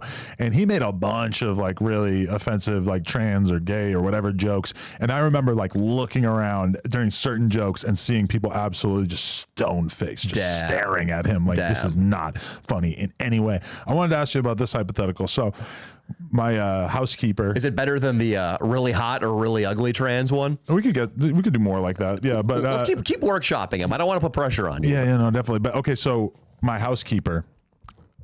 I already fucked her. She is a Mexican woman. Yeah, I know. She has a black husband. And he was over at the house helping us clean the carpet. There was like something with the carpet that like he was specialized in. So she brought him in one day to help with like cleaning some extra stuff or whatever. He got paid. And she's, I was taking my kid and holding her up at the window because she had just woken up for her nap, and my housekeeper's husband was sitting at the back table eating lunch, right? And so I'm holding my kid up and I'm looking out the window with her and I'm saying, who's that? Who's that? And she's laughing and stuff because she hasn't seen this guy in a while and she thinks it's funny that her housekeeper's husband is there or whatever. And my housekeeper comes over and she sees that Parker is looking at her husband and giggling or whatever. And she says, "Oh yes, Parker, who do you see over there? Is that the big black man?" Like, she said it, and I laugh like I don't even really think anything of it. Yeah. But I just immediately, Lena just hits the death stare, and she's just like, "Hey, can you like not say stuff like that around her?" Which, hearing her explanation actually makes a lot of sense because like my kid doesn't have a filter. Like she's gonna fucking see a black person walking on the street and say, "Look at the black man." Yeah, the big black man. Yeah. So how did the big black man react? Well, we're looking at him through the glass, so it's not like he was hearing the conversation. And I was really glad that the person who referred to him as the big black guy was his wife. Yes. And not anybody else. But Lena did have a very, very good point in that moment because my kid. Yes. As much as like, yes, she will know about race and have to be able to have conversations about race at some point when they're that young, you're really kind of opening a can of worms by anything that you let them know is funny. It's really bad. Like when they do bad things and you laugh at it, all bad, because they're just going to do that thing so much more. So like, you know, if my kid were to have said like, yeah, big black guy, like I would definitely have laughed. And then I definitely would have had to try to pull it back and like act like, no, actually that's not funny. Don't say that kind of stuff, because who knows what the fuck she's going to blurt out on the street. Lena's much more wise than me. She sees what's going to happen like 10 steps away. Yeah.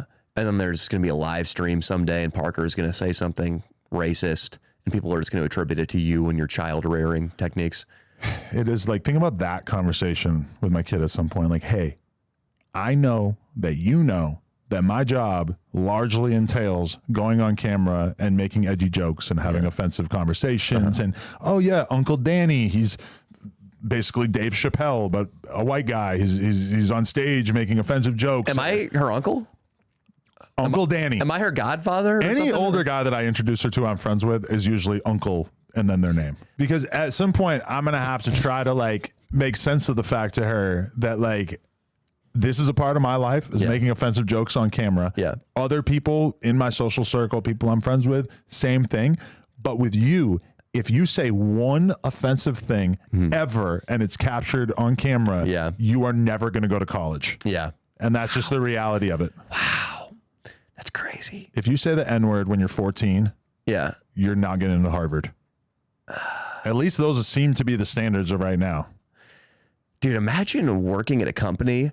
Like, Leo showed me this clip. So imagine working your way through, this guy was a broadcaster, and I know there have been a lot of incidents on this, but there's like a new one that emerged. Imagine working your way, like in baseball, you play pro baseball, you work your way through an organization, you get on local radio, slowly you become the official broadcaster, then maybe you go to the national level. This guy is broadcasting for an Oakland A's game, I think, and he said, oh boy, we had a hell of a day today. We started off by going to the awesome, and he meant to say Negro League Museum, which was the old segregated baseball league, but he says the N-word league. With a hard R. Yes. Whoa. And right there, you are watching all four engines blow up on a commercial airliner, and that thing just crashed to the ground. All the work he's put in, it's gone. Can we see that clip? Because I saw the title on the No Jumper Instagram, but I didn't actually watch it. Okay, here we go. Yeah, this is definitely it. This took a while, but here we go. Oh, it's only 6 seconds. Oh, this better be good. We had a phenomenal day today. Negro League Museum and Arthur Bryant's Barbecue. We had a phenomenal day today.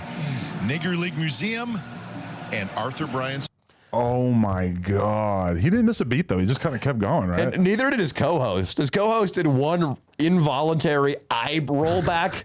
There was one, just a shockwave went through him, but then he bounces back. Look at that beard. That is the beard of a man who's not scared of the N-word. Holy shit. That was fucking wild, bro. Because, you know, that reminds me of the solar panel salesman guy who was pulling up on the woman, and he said, yeah, you got a lot of nice, I think he meant to say neighbors around here or something, right? Mm-hmm.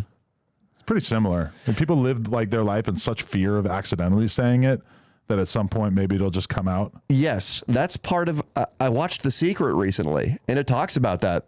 Things you focus on, good or bad, are brought into your life. That's why sometimes the candidate that everybody hates, like Trump, is the guy who gets elected, because he's sucking up all the energy. There's one word in the English language that you can't say under any circumstances, but a certain group of people says it constantly, and it's in one of the most popular genres of music on a line-by-line basis. So it's always at the forefront of your head, but you can't say it. It's this weird, I'm not saying you should say it, but I get it, though. It's kind of like only a matter of time before somebody who maybe doesn't have all that much skin in the game. I don't know, though. When you think about the... I don't even feel comfortable saying the thing that he meant to say. Negro League. The Negro League. It's historical. Well, so is any N-word, but... Yeah, but I mean... the fact that that he couldn't get that out, like, I don't know, that's tough. I feel for him. It's really he bad. lost his job, I'm assuming. Yes. Yeah. Oh, you want to watch another one? What about the guy from Bar Stool who said it? Yeah, I want to see that. Yeah, because I never actually saw that either. I read these headlines and then I never actually click it. He said he was rapping though. He said it with like an A. Yeah, Barstool Sports N-word, because Dave was pretty salty. Oh, look at Media Matters is the one who wrote the fucking article about it. Barstool Sports discovered that they can't use the N-word. Scroll down. Its employees are not psyched.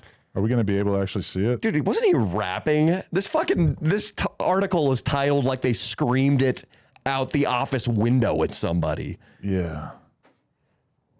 Oh, double up. You know what you need? Get some. I want to hear We that. did blur out the bleep. We bleeped the word, but he actually said the word. And as you can see, he seems pretty amped up as he is reciting some words from the rapper's Bone Thugs. This chick's insufferable on Twitter. Is this Nina Turner? She's so bad on Twitter, dude. Really? I'm not super familiar with her. She's just one of those people who just takes the most boneheaded left-wing takes for the sake of retweets. Yeah, there's a lot of those out there. Yeah, I'm sure her analysis was really... Dude, like, if you're rapping a song, isn't that like a sign of reverence for the culture? Listen, like, he shouldn't be saying it, especially working at a big fucking corporation like Barstool at this point. He shouldn't be saying it just because you know what it's going to do to your career. But at the same time, firing him for something that clearly did not have an ounce of hate. It was just an accident. And the same thing with the guy who said the Negro League thing. I mean, it wasn't said with even an ounce of hatred, and it seemed like it was a genuine mistake. Although, actually, that one, it didn't really seem like a mistake. It seemed like he was just rapping along to it. He didn't miss a bar. And maybe he's like the one white guy on earth that hasn't got the memo that this is not going to go over well.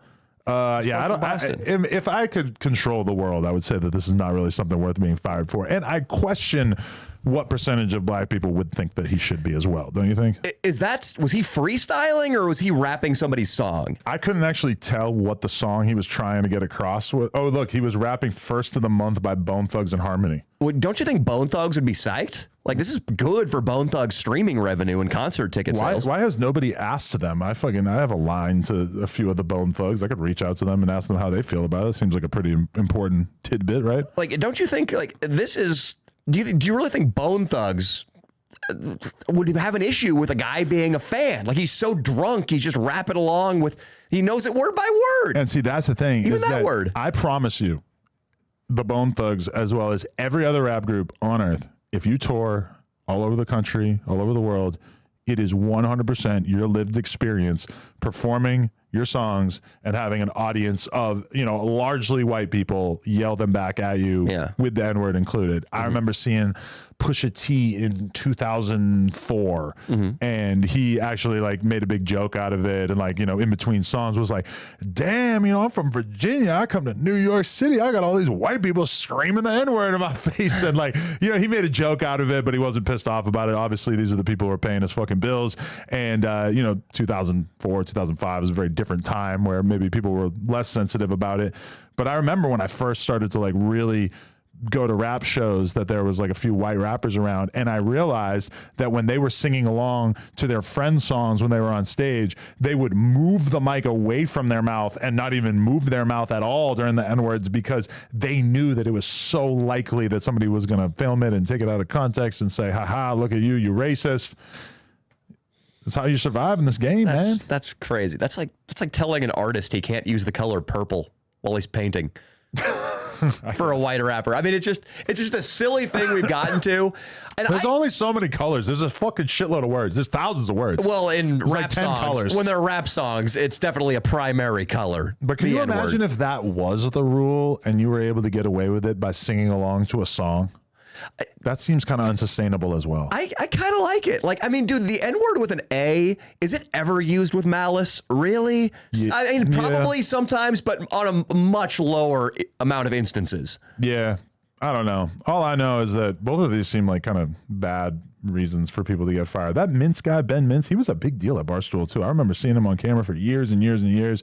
Imagine having to get rid of like a host that you really like over some shit that you don't agree with. But like, cause it wasn't Barstool's decision. It was Penn Sports, which owns Barstool. They were the ones who said, this is how it's going to go. This is like one of the main, I don't pay super close attention to Barstool, but this is definitely like a moment where you realize like, oh, Dave is not really steering the ship anymore. Like, he's a figurehead. He's here. He's made a shitload of money off of it. They probably value his opinion a lot, but when it comes down to it, they're going to do whatever they feel like doing. It's a shame, but I wonder if this is going to turn around. I wonder if this is how the corporate world's going to be, because pretty soon all these guys who are getting fired for the slightest of offenses, Like, I think this one's less bad than the baseball announcer. The baseball announcer, I said the hard fucking R. He's white as shit. Oof. It was too like a very PG primetime audience, whereas this is like, I mean, a bunch of dirtbag internet people. Right. Like, I mean, if we keep firing people for little slip-ups like this, they're all going to go start doing their own things on the internet.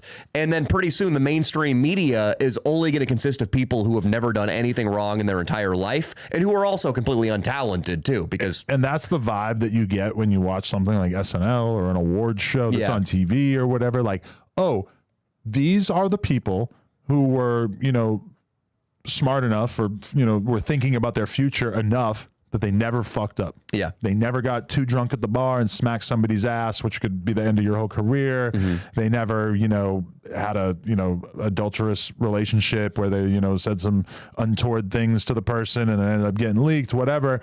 All those people at those award shows, SNL, whatever it is, they are fucking walking on eggshells because they know that they just need to fuck up a little bit and they're out of there. You know who doesn't play by those rules are Manosphere style YouTube content creators, which is our next clip. Woo! Which probably a lot of people have already seen because Moist Critical reacted to it. But man, I think that this deserves some introspection. This is from a podcast called give him a 9. Unfiltered. Okay, what is he over there? I'll give him a 10 because he invited me. All right, so again, you sound like a stupid ass bitch. I'm trying to figure out why you rated me a 2 because we're not going off our interactions. We're going off beauty. I don't like. I don't give a fuck. He's light skinned just like me, and you just gave him a 9. You gave me a 2. You only gave me a 2 because of the whole interaction that we've been having, right? So do me a favor, get the fuck up and get the fuck out. Thank you. 2. Okay. What do you think? I'll give him a 9. So okay, like, what is he over there? the idea. He invited me. All right, so again, on this podcast, let me watch it one more time. I'm trying to figure out why you rated me a 2 because we're not going off our interactions. We're going off beauty. I don't like. I don't give a fuck. He's light skinned just like me, and you just gave him a 9. You gave me a 2. You only gave me a 2 because of the whole interaction that we've been having, right? So do me a favor, get the fuck up and get the fuck out. Thank you. For the record, the other guy is not light skinned just like you. The other guy is like dramatically darker skinned than him, which I find very confusing. And the idea that that all light skinned people deserve the same rating in terms of attractiveness. Mm-hmm. That's not how this goes. It's out of Miami, which means that Miami now has like at least 3 podcasts in which the idea is to get a bunch of girls on camera, because there's also one besides Fresh and Fit. There's one called like We Love Miami or some shit. Uh-huh. And they do the same fucking thing. Uh-huh. So this is now like an exploding genre on YouTube. And this, you know how I told you about the AI script that ChatGPT wrote describing me? This is like ChatGPT writing a Fresh and Fit script. It's like, hey, ChatGPT, write me a Fresh and Fit clone script that's slightly more aggressive. But the thing about it is, like, do you think that this guy actually talks to girls like that in his day to day? No, shut up, you stupid ass bitch. It's very unfamiliar to me to hear dudes talk to chicks like that, because every dude I've been around for my entire life is just trying to get laid. Yeah. And if you just like call girls bitches all the time, that's probably not going to really like help your cause. Right. Yeah. So I don't know. I'm very curious about this. I do know that these guys are at least in some way affiliated with Fresh and Fit. I don't think it's the exact same studio because this table is different, has different mics, the walls look a little different, but it looks like it's in the same apartment building that Fresh and Fit is filmed in. And when I went to one of the guys' Instagrams, it like has a bunch of different Fresh and Fit stuff on his page and stuff. So clearly this is coming from the Fresh and Fit world, which is kind of smart that they could sort of like pass their viewers off to these guys. If they signed them, they could pass like if they're getting a chunk of the money and they're like, hey, go be like a way more toxic, evil version of Fresh and Fit. Yes. And it'll make us look better. Yeah. That's kind of smart. And also, if you guys get deplatformed, we don't care. We made some money while it was fucking going, that gravy train. Yeah, and there's no rule on YouTube that says that you can't just be mean to a bunch of chicks while they're sitting in your studio, right? Mm-hmm. Yeah, I guess not. I mean, eventually, isn't that basically what Andrew Tate got banned for? Just generally sort of being nasty toward the opposite sex once he got big enough? Yeah, but he got like blacklisted by all the social media companies at once, you know, where they took him off all platforms. Twitter ends up letting him back on. But that's something that I'm like really opposed to, is the idea that like, oh, it doesn't matter if you actually violate any rules on the platform. We're going to remove you from all these services at once if we decide that your ideas are dangerous. Yes, which I'm sure if these guys were the biggest podcast on YouTube, the tech companies would start having that conversation, whether or not we're going to let this exist, even though it doesn't yet violate terms of service. But Fresh and Fit has been allowed to live. Good. I'm glad. But like they're rude to the girls sometimes, but they're not like evil. Yes. I'm actually going to text Myron and ask him what the fuck the deal is with this. Dude, this is episode number 140. That sounds like a lot. That's years of podcasting, unless they're just churning them out. If it's 2 a week, then they've been at it for, well over a year. So that's pretty impressive. If it's not associated with Fresh and Fit, like if Fresh and Fit didn't give this their blessing, it's pretty strange that there's this trend of just shameless mimicry. Like we were talking, for example, the Armenian genocide was a shameless. Actually, the real Holocaust mimicked the Armenian genocide. You could say Hitler's a copycat. You could say he's a fucking no idea copycat, shitty artist. Just like, his watercolors, they weren't very good. Neither was his genocide. Fresh and Fit, though, you should make merch with a Hitler painting on it. Fuck you, dude. It's a terrible idea. It would take a while before people noticed, right? Probably, so I'm going to tell them. They would probably, unless I was just wearing it like on podcasts and shit, then people would be like, all right, what is this watercolor? Danny, who's never shown any appreciation for painting or the arts, is suddenly wearing the same watercolor hoodie every day. Right. We're going to Google this. But imagine this is just such a shameless ripoff. Like, imagine being a buff, bald guy on TRT with a bunch of psychedelic tattoos, like smoking weed and talking about libertarian politics. Right. Like you were just a shameless Joe Rogan ripoff. Yeah. But it doesn't matter. Like, it gets views, it makes people money. Okay, but that's the thing, is that to be Joe Rogan, to clone Joe Rogan, very difficult, because part of what makes Joe Rogan is the fact that he's a great interviewer, that he's this extremely famous and popular guy, that he has access to all of the biggest guests in the world. When you really think about something like this, it's something where the thing that is making it popular is easily replicable. Yeah. Because it's not the hardest thing in the world to find 8 decent looking chicks to sit around and talk to you. And when you look at these guys, I would venture a guess that they're not really bringing a whole lot to the table. You look at Fresh and Fit, it's like, how popular would their show be if they didn't have all these chicks coming around? They seem like they have a decent fan base, so I'm going to give them the benefit of the doubt and say maybe they would still be able to pull in 100,000 an episode, even without all the chicks and everything. But these guys, I'm feeling like no. You don't think Mr. Two isn't, think he's a real deep thinker? Imagine doing a show where you ask a bunch of chicks to rate you. That reminds me of stuff that we actually did in high school. At an awkward, late night, 10:30 p.m. party, and you're 16 and you're just sitting around with a bunch of girls tell Brian what you think he is on a scale of 1 to 10. Doesn't that sound like the cringy kind of conversations that you were having in high school? I did. And I remember the first time that they should be playing Spin the Bottle. That's not a great idea. And they have to honor it if the light-skinned guy has to kiss the dark-skinned guy. Oh my God, imagine going around you have to kiss somebody random. Imagine that guy, the guy who got rated a 2, making out with another dude at the table. Oh my God. Because a Pepsi bottle said so. No, there's no gay stuff in Spin the Bottle, right? There should be. I don't think we always had that rule. Dudes were not kissing dudes. Well, you weren't playing for keeps, dude. That's like playing Russian roulette with a BB gun. Yeah. When we did that fucking rating thing back in high school, I remember when we were going around, because I had, when you're you probably matured a little bit earlier than me. That's the impression I got, that you grew up a little quicker. We're probably getting pussy before I was. I didn't get laid till I was 18. Oh, you definitely. I got 17 then, so I was wrong. I had a girlfriend who wouldn't let me fuck for the last 2 years of high school. Damn, dude. And I was holding on for dear life. Damn. But you did fuck her? So it became a couple years later, it became worth it. Yeah. I didn't get laid till 17, but I had no idea of objectively where I stood on the mating hierarchy. No clue until sophomore year. And I remember when we were going around the fucking circle doing that rate each other game, I was I didn't want to play. I kept telling him, don't rate me, because I thought I was a fucking 1, dude. No girl had ever given me any attention. This is very revealing. I think everything I do out of insecurity. Well, I just feel like it might tell us something about, how your mind ended up shaped to the way that it is, that you had a lot of doubts about your worth as a young man. Doesn't every young boy, though? Definitely, yeah. Because you're being attractive to the opposite sex is just as difficult as obtaining a PhD, dude. It takes so much trial and error with interacting with women to not be told to like get away. I want nothing to do with you. That guy's a creep. And those were all my experiences until I was a junior in high school. But then we went around the circle and one of the girls rated me. She was like, I'd say you're like a 6.5 or a 7. And I was like, yes. And dude, immediately I was ecstatic. I was ecstatic that I was a 6.5 or a 7. I was like, really? She's like, yeah, like you're really young now, but you will be cute at some point, maybe. Because I don't even think I'd hit puberty yet. Right. Like, or I just hit puberty. I remember having a similar experience on a live journal group that was like, there were all these live journal groups. Do you know what live journal was? It was like an early blogging platform. It's actually where I got the Adam 22 name. But we had it when we were in high school before MySpace and Friendster and all that kind of shit.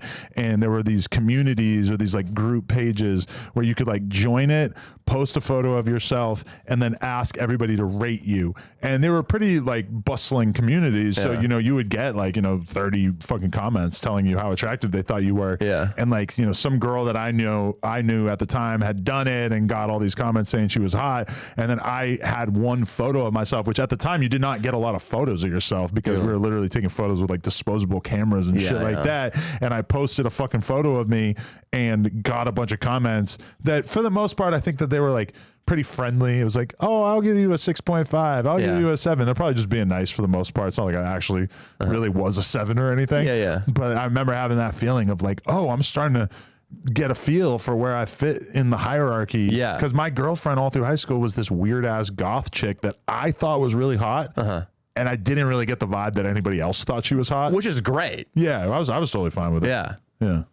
Yeah, no, that's I had the same thing, and I did that once too. Posted my photos. There was a chat group called PB Nation, Paintball Nation, because I used to play paintball. A chat group? Yeah, there was a forum, a small talk forum where you could talk about, and there was a gay guy in there who was holding court, and he was doing hey, any of you straight paintball players, post a picture of yourself, and I'll let you know your rating. And I at first was like, I don't need some gay guy to boost my self-esteem. Like, Click. Wait a minute. Yes, Next I do. thread. I circle back about 5 minutes later and I'm uploading my prom pic to this fucking dude to rate.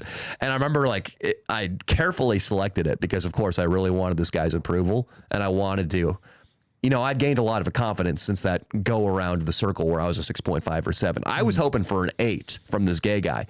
And I post this picture of me in my white tux on prom night holding a cane, doing some douchey smug face, and the gay guy doesn't rate me, but the next comment is just some other straight paintball player saying, I want to punch you in the face. And I learned my lesson. I don't think I've posted like a sincere thirst trap photo ever since. Define thirst trap. What would a photo have to look like in order for it to be a thirst trap for you? Because sometimes I have that thought in the porn world. It's like, maybe I'll take a shirtless photo. Oh, because all the porn dudes do it. Oh my God. There's this dude that I know, TOMAS. Shout out TOMAS. I'm not talking shit about you. I'll just say your name. You got a big cock, TOMAS. Let me show you TOMAS. This dude is doing all kinds of shit that I am not doing. He's taking sexy photos on the regular, bro. You're gonna die when you see. Look, this is like his average Instagram photo. He's wearing jockey briefs. Like, is he a porn star? Yes. And he posts all these photos where he's just wearing the little ass brief underwear, This is oh yeah, he does. He's in good shape. So yeah, he pulls it off. Him? Is that him? He had an Armani ad. He looks way better in that photo than he does in the one you show me. That doesn't seem like him. See, his the photos this guy's taking, you guys can't see. There's a little bit of a, hey, I'm making fun of myself at the same time, too. He's doing a stupid facial expression. He's flexing. He's but I kind of feel like that's just really the vibe. Like, if you're a male porn star, you fucking take your shirt off and you take hot pics. Are you commenting something gay on his account? You're commenting, like, I want Adam 22. Hey, I want to rim your asshole on Plug Talk. No Lena. For the record, I'm just going to spell it out. His Instagram name, TOMASSKOLOUDIK. TOMAS Skoludic is how I would pronounce it. Anyway, that a dick joke, or is that some Eastern European thing? Nice guy. You're telling me this is him in this fucking Armani ad? Yeah, those don't seem representative. Why does it look so different than all the other pictures of him? Yeah, there's a picture. There's an Armani ad there where it's a guy who looks like they could be related. No, look, he was an Avon model as well. Wow. Well, man, maybe because I think his body fat was just like super low in that photo, so maybe he just looks way different. The photographer and the lighting specialist also did a great job. Well, if his pinned photos on Instagram are other dudes, then that would be way weirder than it being him. So. That'd be very. You raise a good point. Unless he's doing gay porn, then it make a little more sense. TOMAS. But like, man, TOMAS. Sometimes I'm influenced by this. I'm like, oh, maybe I should take photos like this. I don't think so. No? I think it would only be because, dude, who is buying or consuming any of your content because you have a nice body? Wow, we have breaking news. The man who choked Jordan Neely is to be charged with second-degree manslaughter. The police questioned him when this happened and let him go right away. Yeah. I don't like it. I don't like when the narrative starts influencing the sentencing somebody gets. We wonder because the information I'm sure is to come. Authorities in New York are expected as early as Friday morning to charge a former Marine who put fellow subway passenger Jordan Neely in a chokehold that killed him, a local television news station reported, citing two sources familiar with the matter. NBC4 in New York said that the decision to charge Daniel Penny had been made by the Manhattan District Attorney's Office and will happen without the charges being presented to a grand jury. ABC News reported that Penny would be charged with manslaughter in the second degree. So that's going to be very interesting to see how that goes. So manslaughter is the lowest form of killing somebody. Exactly. You're going to do the least amount of time. Second degree manslaughter, I'd have to look up. That sounds less severe, obviously, than first degree manslaughter. I'd have to talk to my dad. But since the guy died, that is, like, by definition, manslaughter. Right. So they might be obligated to try the Marine for manslaughter. Yeah. I'm not sure how it's going to go. I feel like without seeing the full video, I just can't pass judgment on the guy. Yeah. You know? Yeah. Even though I do think it seems like he probably took it a little too far, obviously, since the guy died. If Jordan Neely was about to assault somebody else, especially a woman or somebody vulnerable on that train, I feel like that would be the best case for the Marines case. Right, because what people are saying is that he was walking back and forth on the subway saying, I'll go back to jail. I don't give a fuck. I'll do this. I'll do that. Which, yeah, that's very intimidating and threatening. But I mean, I've heard homeless people saying similar stuff on the train and didn't feel the need to, engage with them physically. Yeah. Now, if he had cocked back and punched some fucking random woman in the face, yes, and then homeboy put him in the chokehold, all good. Yes. Put him in the chokehold. That being said, are you really telling me that you had to give him that last bit of squeeze to fucking take his life? That just seems outrageous. Yeah.